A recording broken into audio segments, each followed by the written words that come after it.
MPSC म्हणजे काय वाटलं हो तुले? टाइमपास वाटला? समर्पण आहे ते, समर्पण. ही अभ्यास करणारी पोरं म्हणजे काय साधी सुधी पोरं नसतात बरं. थोर समाज सुधारकांच्या विचारवंतांच्या सान्निध्यात जात असते आमचा दिवस. अरे एमपीएससी ना नशा आहे, नशा. त्या मराठीचे एवढे भारी भारी शब्द कायले बोलतोय तू? काय ते सानिध्य आणि दुसरं काय होतं ते? ते समर्पण, नशा. असं का बोलतो का आपण? आवडली ना? खरं सांग आवडली ना? ते पक्षी बोलतात का काय तुझ्याशी? अव हे पक्षीच नाही, हे सारं जंगलच बोलते याच्याशी. मुलगा कलेक्टर झालाय, लईच वर चढलाय. तू ते राज्यसेवेची परीक्षा होती ना, हा, ते स्थगितिका काय असते ना, ते आले म्हणते त्याच्यावर. कोण येईल निवडून? मोहिते पाटलाचं नाव समोर आहे वाटतं यंदा. हो ना, ते देशमुखाले आपण 2 टर्म निवडून आणलं पण त्याने स्वतःच घर भरलं. काही करू इलेक्शन जिंका देशमुख साहेब, लई सोनं दडलं या जंगलात.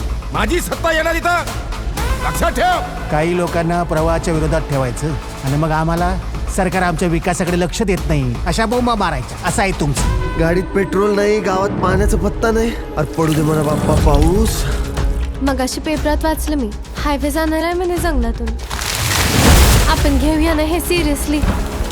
आपण करूया आपलं कर्तव्य पूर्ण, हे जंगल वाचवून. तो समोरचा डोंगर आहे ना, त्याची सगळी झाडं कापायची, विकून टाकायची, सगळा पैसा आपलाच. तुम्हाला विकास पाहिजे की विनाश? विकास करतेत, गावाला पुढे नेतेत, आदर्श गाव बनवतेत. पण आपल्या गावातूनच ते आत्महत्याच करून राहिले लोक.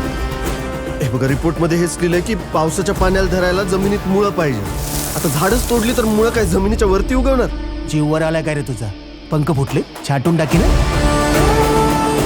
सावित्रीबाई फुले, ताराबाई शिंदे आणि जिजामाता हे फक्त उदाहरणासाठी नाहीये, माझ्यासाठी.